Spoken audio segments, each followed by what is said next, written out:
So I'm going to play you a clip from the Jeremy Vine show, which a very, very angry man calls up and has a real problem with Rachel Reeves, but he also has a real problem with his memory. Check this out. Oh, of course she was wrong. She's the biggest liar that ever been in Parliament. She lied on her CV. And all you ever heard... Richard, in any circumstances, when you call someone a liar, you need to back it up. You tell me what you say she's lied about, please, Richard. Right, she lied about on her CV what she said she'd done, and also her lie about the 20 million black hole, and now it's up to 40 million black hole.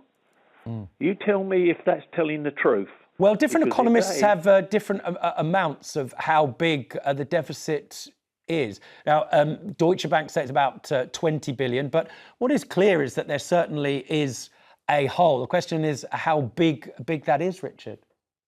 Yeah, well, she's the one that started it all off, and she couldn't even match up her own CV.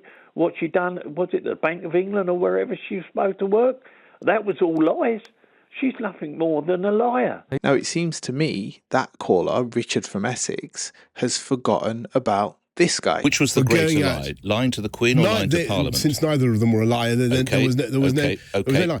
Okay, you deliberately misled the House and did so repeatedly. Yeah, so which is the greater lie? They were both neither. Because you don't accept that you lied. No, I certainly don't. This is the thing about the 24-hour news cycle. We have such short memories about people like Boris Johnson, who completely devastated this country with his consistent lies, his career decision to choose the disaster that was Brexit.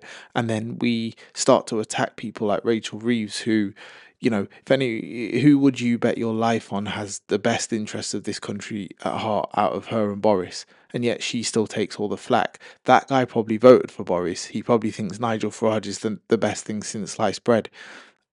Can someone please wake these weirdos up?